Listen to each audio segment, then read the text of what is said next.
Saludos familia, Dios le bendiga donde quiera que estén, que la paz de Dios esté con cada uno de ustedes. El día de hoy tenemos otra entrevista más, pero no se trata de alguien que usa la voz para adorar, sino de alguien que usa su voz para conectar a través de los mensajes, a través de la palabra, y que Dios le ha dado el ministerio de dirigir y poder cargar con los problemas de los demás con la ayuda de Dios. El día de hoy tenemos una entrevista, un conversatorio, nada más y nada menos que con el pastor José Almonte. Dios le bendiga y bienvenido. Amén. Un aplauso, un aplauso. Bien, pastor, vamos a hacerle una pregunta sencilla, relax, para relajarnos. Es una pregunta que yo le he estado haciendo mucho en estos últimos días a unas cuantas personas. ¿Qué le cuesta más, confiar o esperar?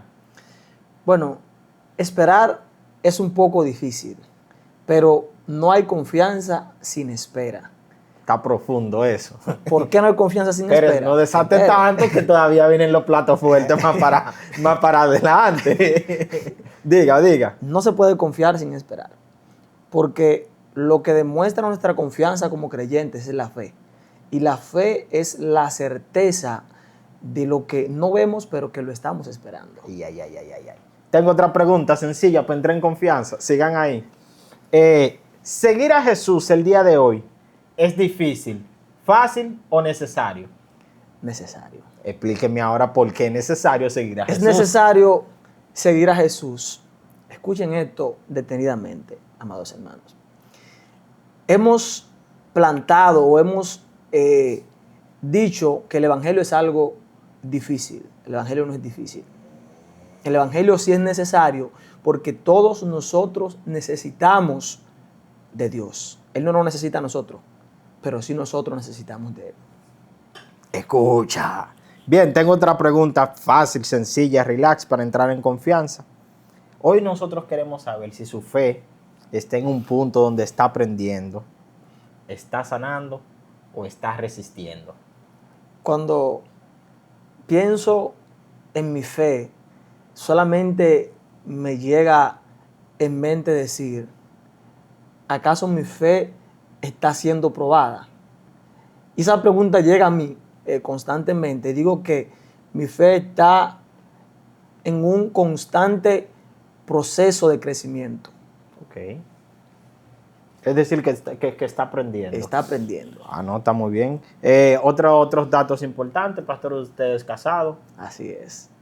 Gloria y honra a No, Dios. por si acaso, Por si ¿verdad? acaso. Puede darnos el nombre de la iglesia, dónde está ubicado y los días de culto también, para que las personas que quieran ir o visitar la iglesia también tengan esa información.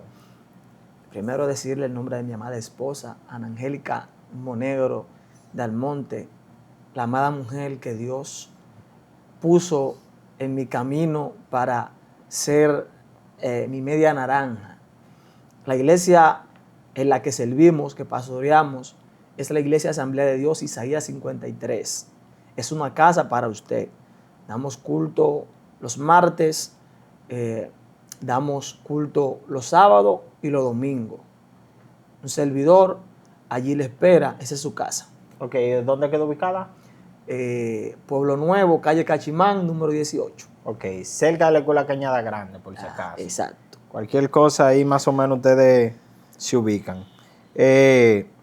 Otra pregunta que tenemos para usted, para seguir ya entrando a plato fuerte. ¿Qué has aprendido de Dios en el proceso más doloroso de su vida? No tiene que dar detalles del No toca proceso, detalles. porque hay testimonios que uno como que lo Sí. quiere mantener en privado, pero sí queremos saber qué usted aprendió en medio de ese proceso. Aprendí en medio de ese proceso que Dios es totalmente fiel. Hay momentos en que nosotros pensamos que las cosas ya no resultan, pero déjame decirte, Dios es fiel y está ahí contigo. Ok, ¿en ese mismo proceso fue que usted vio la fidelidad de Dios más clara que nunca? ¿O fue en otro proceso? En ese proceso, terrible. Wow. Estamos hablando del proceso, pero sin mencionar el proceso. Yo quiero saber, o nos interesa saber, en qué momento, cuál fue el proceso donde usted vio la fidelidad de Dios más clara que nunca. ¿En qué momento? ¿En qué momento? Pues, bueno, ya debería contar el proceso porque Ya, y eso usted sí entiende que ya debe es difícil. contarlo. Recuerdo en una ocasión,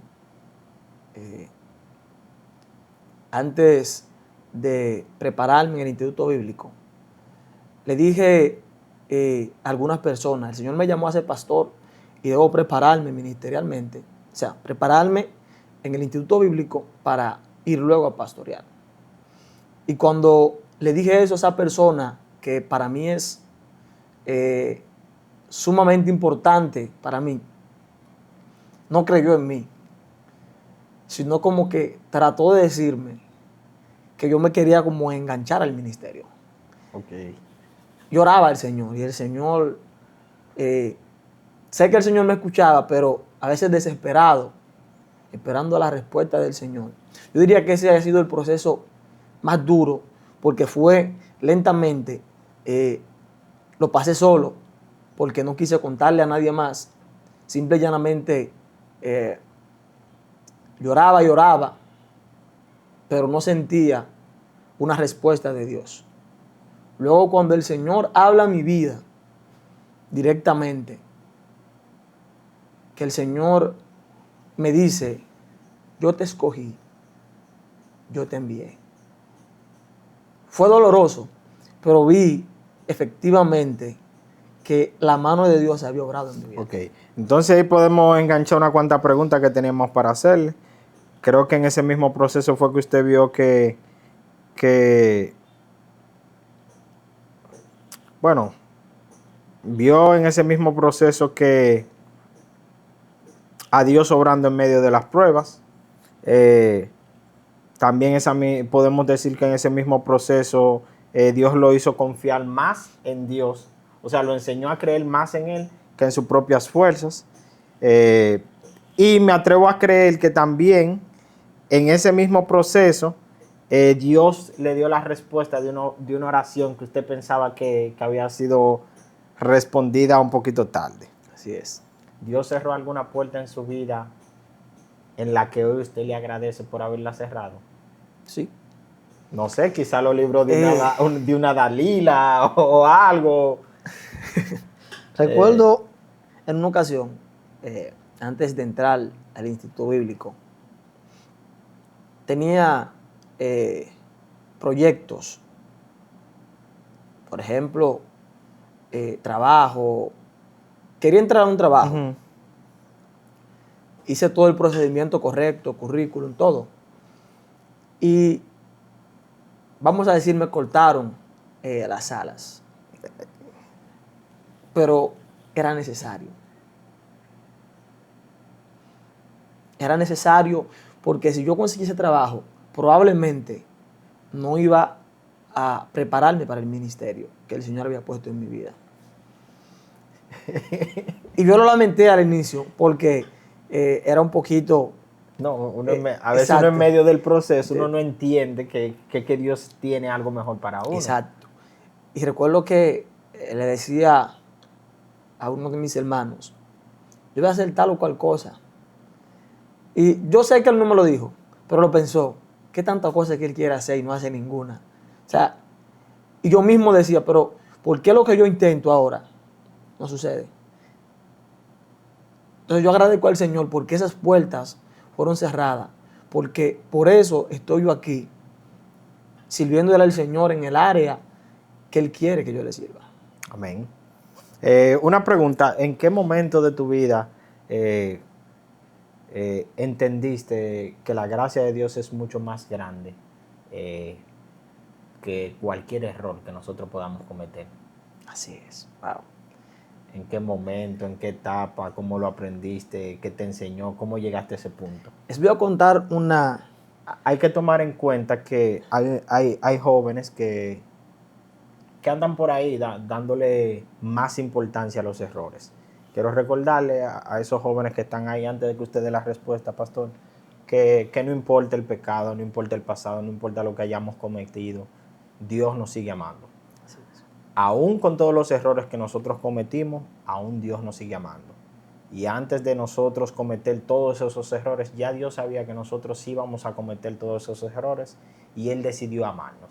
Es decir, que yo no quiero que tú te encajes en los errores que tú has cometido, sino que le permitas a Dios y al Espíritu Santo trabajar contigo y hacerte saber que no son tus errores que te definen, no son tus errores que te van a describir, no son tus errores que van a decir quién tú eres, sino Dios que ya ha dicho quién tú eres y quién serás. Sigamos, pastor, fluye ahora.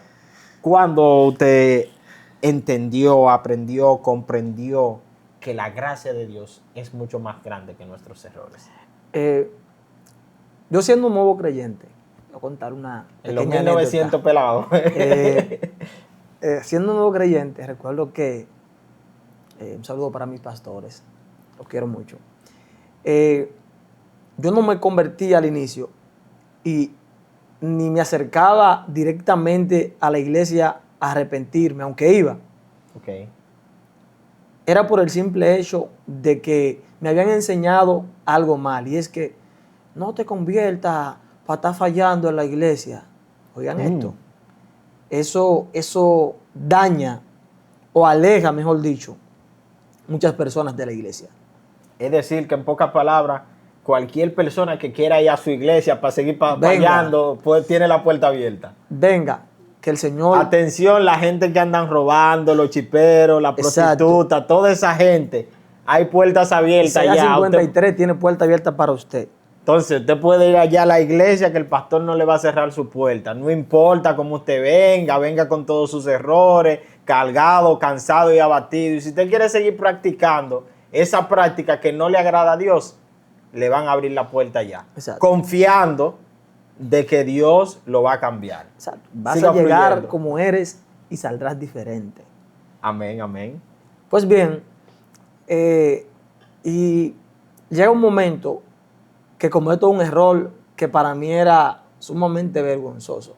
Okay. Y en vez de acercarme a mis pastores, me alejé un poquito empecé a alejarme de la iglesia. Quizá la misma inmadurez. Exacto. El poco conocimiento, quizás. Estamos hablando de cuando usted era nuevo convertido. Exacto. Y me sentía como un poquito, me sentía una basura, en pocas palabras, para hacerle directo. Y escuchen, mortales. Recuerdo que mis pastores me fueron a buscar a mi casa. Quiero hablar contigo.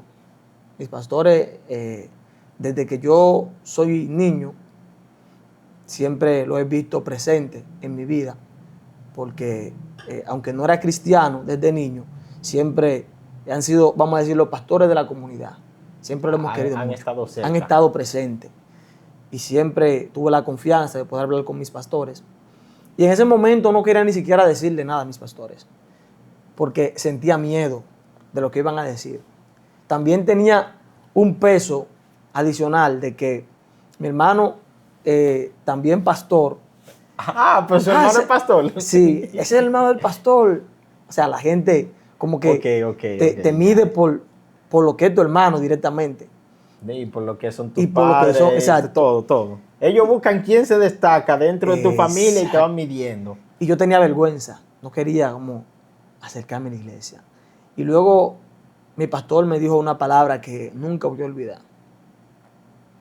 Dijo, el evangelio no es un lugar para nunca cometer errores. Pedro andaba con Jesucristo cuando intentó matar a uno de los soldados, pero no dejó de ser cristiano. Y esa palabra me llegó al fondo del corazón y entendí que la gracia, que lo que Dios, escúchame, lo que Dios hizo por ti vale más que cualquier error que puedas cometer.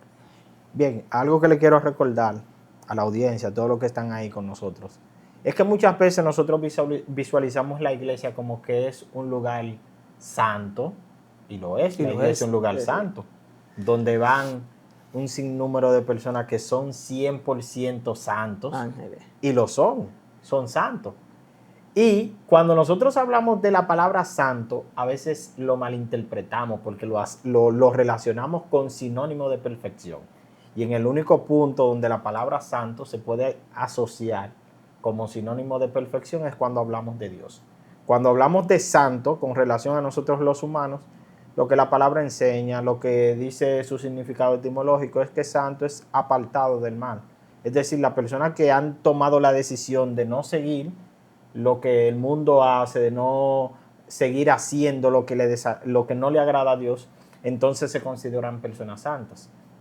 Entonces, a veces la persona entiende que la iglesia, para poner un término más asequible, que a veces la iglesia es para personas perfectas, que no pecan.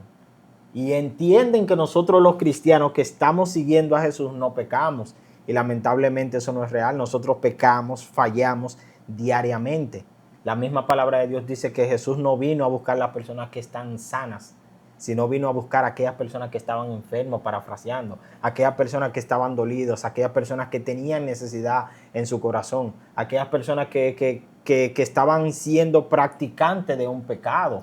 Y nosotros vemos que Jesús llamó a los ladrones, nosotros vemos que Jesús llamó a las prostitutas, nosotros vemos que Jesús llamó a un sinnúmero de personas que estaban haciendo cosas incorrectas. Que hoy en día esas personas no vienen a la iglesia porque muchas veces nosotros proyectamos este evangelio como si nosotros somos personas perfectas. Pero me alegra saber que hay una iglesia, que hay un pastor que está disponible para trabajar con aquellos ladrones, con aquellas prostitutas, con aquellas personas que quizás no se acercan a Dios porque se sienten sucios. Y yo sé que también aquí en Las Matas hay otros pastores y hay otras iglesias que también tienen esa cosmovisión de que no se trata de lo que uno tiene por fuera, sino de la intención del corazón. Estamos claros en ese sentido, ¿verdad? Claro. Bien, pastor, entonces, ¿hay alguna promesa de Dios que en medio de la prueba se volvió real? Una promesa del Señor que en medio de mi prueba, yo diría que todas. Generalmente, o no generalmente, siempre Dios no llega tarde, ni siquiera con anticipación, sino justo. A tiempo. A tiempo. Otra pregunta sencilla ahí. Usted me dice que duró un tiempo que no era cristiano, obviamente, aunque siempre se mantuvo yendo a la iglesia. Exacto. Cuando usted tomó la decisión de seguir a Jesús, de seguir a Dios, de convertirse en un creyente, ¿eso cambió la forma de usted ver los problemas? Sí. Denos detalles. Por ejemplo, puede citar un ejemplo, quizás cuando llegaban las situaciones difíciles a su vida, ¿en qué usted se apoyaba? Y hoy como cristiano, ¿en qué se apoya?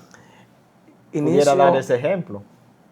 En la primera pregunta hablamos de que es más fácil ser cristiano que estar lejos de Dios.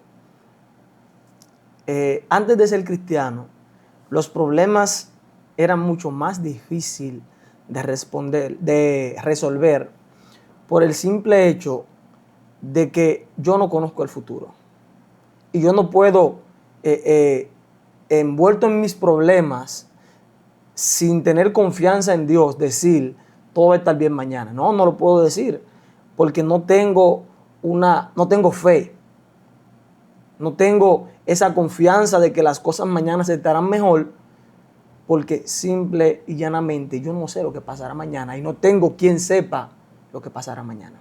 No tienen quien confiar. No tengo en quién confiar. Porque está ok, yo puedo confiar. Confío en un primo mío, pero mi primo no sabe lo que va a pasar mañana tampoco. No, y fácilmente puede que Dios lo mande a buscar antes. O que Dios lo mande a buscar cualquier mismo. Primo de él que se arrepienta. Entonces, ¿qué yo entendí? En ese tiempo, yo entendía, porque uno piensa que está llevando el mundo por delante. Yo me convertí con 16 años. Y antes de eso... Ha llovido mucho después de eso. Sí. No es que el pastor es viejo, sino que por aquí llueve mucho. Yo recuerdo que los problemas duraban en mi vida meses. Quizás no se lo decía a la gente, pero sí, meses, hasta años, con un solo problema. Y cuando vengo al Señor, como dice mi esposa, me dice casi un indolente, porque yo lo que no puedo resolver se lo entrego al Señor y pasé. Por nada estén afanosos, Por nada estoy yo afanoso. sino que sean conocidas vuestras peticiones delante de Dios. Y el Dios que excede todo entendimiento guardará sus corazones y su mente en Cristo Jesús, Señor nuestro. No hay, Parafraseando el versículo. exacto, no hay nada, escuchen esto, nada que me quite el sueño. Porque yo estoy confiado totalmente en que Dios tiene el control total de mi vida. Bien, pastor, vamos a hacer algo sencillo, algo un poquito más variado. Miren, yo sé que dentro de la iglesia habemos personas que vivimos procesos, ¿verdad? Muchos líderes, muchos jóvenes que están viviendo su vida como cristianos, pero que muchas veces callan algunos procesos. Entonces, vamos a hacer un cambio. Vamos a omitir un poquito las preguntas tan abiertas y vamos a hacer preguntas específicas en base a un caso de estudio. Este caso son de situaciones cotidianas que se dan dentro de la iglesia. El nombre que está aquí es un nombre totalmente ficticio. Si coincide con algún Carlos, es pura coincidencia. Paso a contarle la historia y luego usted me va a responder algunas preguntas. Perfecto. Carlos tiene 29 años, es líder de jóvenes, predica cuando se le pide, siempre está disponible, la iglesia lo admira, pero en privado está agotado espiritualmente. Ora poco, lee la Biblia solamente para preparar el mensaje y últimamente se siente lejos de Dios. Tiene miedo de admitir lo que siente porque cree que va a decepcionar a todos. Sigue sirviendo, pero ya no disfruta de su relación con Dios y está funcionando, pero no se siente conectado con Dios. Tengo 4 preguntas para usted. La primera pregunta, ¿Carlos está en pecado o está en un desgaste espiritual? Yo digo que Carlos está en un desgaste espiritual. Ok. ¿Es común caer en desgaste espiritual? Sí. A los líderes. Escuchen esto, líderes. Aunque sí, efectivamente, una mente ociosa es un taller del diablo. Si lo que haces no lo haces con Dios, lo siento. No es lo mismo trabajar para Dios que trabajar con Dios. Oh, está buena esa. ¿Cómo puede un líder pedir ayuda que se encuentre en esa condición sin sentir que está fallando o que no está quedando mal? Antes de yo ser pastor, ¿soy qué? Soy oveja. Solo quiero decirte esto, líder. Tú no debes saberlo todo, ni lo sabrás todo. Pero si necesitas ayuda, es tiempo. Siempre tenemos a alguien en quien confiamos. Lamentablemente el caso, en la mayoría de las iglesias se ha perdido ese servicio con la mentoría, siendo mentores. Se necesitan los mentores. Y en el caso de los líderes de jóvenes, quiero ser intencional con esto. Si usted sale, usted pasa a ser el presidente de jóvenes emérito, usted debe acompañar a quien entra. ¿Por qué? Okay. Porque usted no sabe, bueno, usted sabe lo difícil que son los cargos en la iglesia y el trabajar con personas. Y a usted, líder, usted no es Dios. Usted no puede tomarse todas las atribuciones. Usted tiene que pedir ayuda. Usted tiene pastor, usted tiene amigos. Tiene hermanos. Tiene hermanos. No se tome toda esa carga, que lamentablemente el caso, usted solo se va a desgastar. Otra pregunta un poquito más complicada. ¿Qué es más peligroso? ¿Dejar de servir en esa condición o seguir sirviendo estando así, en ese desgaste espiritual? Es meramente relativa la respuesta. Yo diría que es más peligroso dejar de servir. Porque, por ejemplo, si está lloviendo y tú te quieres mojar, ¿qué debes hacer? Salir. Y mojarme. Exacto. Debes salir, no te puedes quedar dentro, porque si no, no te caerá el agua. Inmediatamente decida dejar de servir, se alejará cada vez más de la iglesia. No estoy hablando del templo, no, de la iglesia. Ahora, líder, escucha esto. dejar de servir no es dejar de ser el líder de joven, dejar de ser el pastor. Escuchen esto, porque vivimos en una iglesia que, lamentablemente el caso, hay momentos en que se está haciendo algo en la iglesia y si el que no tiene el micrófono no hace nada. Y excúsenme en que lo diga, bueno, no me excusen, no me excusen. Si usted no tiene el micrófono, usted entonces no siente a Dios. Y me llama la atención, quiero contarte esto un poquito breve, que No fluya, hay un pastor. señor en la iglesia llamado Camilo, que ese señor lo que hace es, siempre que ve las orillas de la iglesia con un poquito de grama, él va y Y la limpia con ese amor, con ese deseo. Y las personas a veces ven, no, pero fulano es el que canta, fulano es el que predica. Señores, déjame decirte que servir al Señor en cualquier área, si es al Señor, el Señor te dará tu recompensa. Y esas personas que creen que servir nada más es en los puestos altos, como dicen algunos pastores por ahí, le estamos dando seguimiento. Última pregunta para cerrar con esa situación. ¿Qué debe hacer un joven para no llegar a ese desgaste espiritual? O más bien, ¿qué debe hacer un líder para no llegar a ese desgaste espiritual? Ya usted dio algunas pinceladas, pero puede volver a recalcar. Dice la Biblia, ninguno que milita se enrede en los negocios de la vida a fin de agradar a aquel que lo tomó por soldado. Dios mío. Escucha esto, joven. Y quiero que me preste mucha atención. En la iglesia hay decenas de cosas que hacer. En tu casa hay decenas de cosas que hacer. En tu trabajo hay decenas de cosas que hacer. Pero si empiezas a posponer tu oración, a posponer la lectura, a posponer el ayuno, por lo que sea, lamentablemente el caso está provocando un desgaste espiritual, que lamentablemente el caso no podemos hacer nada por ti, pero tú sí puedes hacer algo por ti. ¿Y cómo puedes hacerlo? Vuelve a la prensa de aceite. Escucha esto. Vuelve a la prensa de aceite. Hazte nuevo, porque no podemos echar vino nuevo en odre viejo, porque se derramará. Pastor, versículo favorito. Habacuc 2:20. Pero Jehová está en su santo templo, calle delante de él toda la tierra. Pastor, vamos a darle las palabras finales, pero yo quiero que estas palabras finales se las dediquemos a un joven llamado Andrés. Andrés es cualquier joven que esté pasando por una situación similar a esta. Paso a leerle la historia o el contexto para que usted diga sus palabras finales y cerremos con este pequeño espacio. Recuerden suscribirse, activar la campanita, compartir el video, mandarle a las demás personas, seguirnos en todas las plataformas digitales. Y recuerden que este contenido no es para nosotros, sino para ustedes. Y más que para ustedes, es para glorificar a Dios.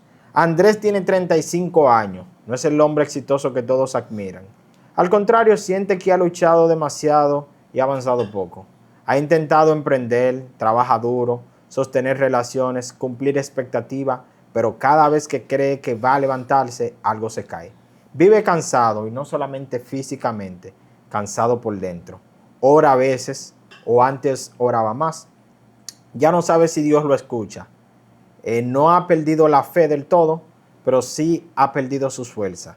Siente como que alguien que corre, se siente como alguien que corre en arena. Se mueve pero no avanza. Y últimamente ha pensado, ¿vale la pena seguir intentándolo? Palabras finales para ese joven que está pasando por eso. Joven, escucha. Siempre vale la pena seguir a Cristo. Inténtalo nuevamente. Cáete, ok. Trata de no caerte. Pero si caes, levántate nuevamente en el nombre de Jesús. Vale la pena seguir intentándolo. Aunque tú sientas que en tu vida hay una desgracia, el Señor está contigo. Y para esos jóvenes que día a día se sienten oprimidos, se sienten rechazados, se sienten en un desgaste espiritual, se sienten alejados de la presencia del Señor, déjame decirte, vale la pena intentarlo nuevamente. Vale la pena decir que sí día tras día a Jesús. Vale la pena decir, sí, Señor, quiero seguirte. ¿Y sabe qué? Que muchos jóvenes están en esa condición. Y no hay, quizás no tienen el medio de cómo salir de ese sentir de inutilidad. Se sienten inútiles en la iglesia. Y quiero recomendarle ahí mismo un libro llamado Gracia en los Desgraciados.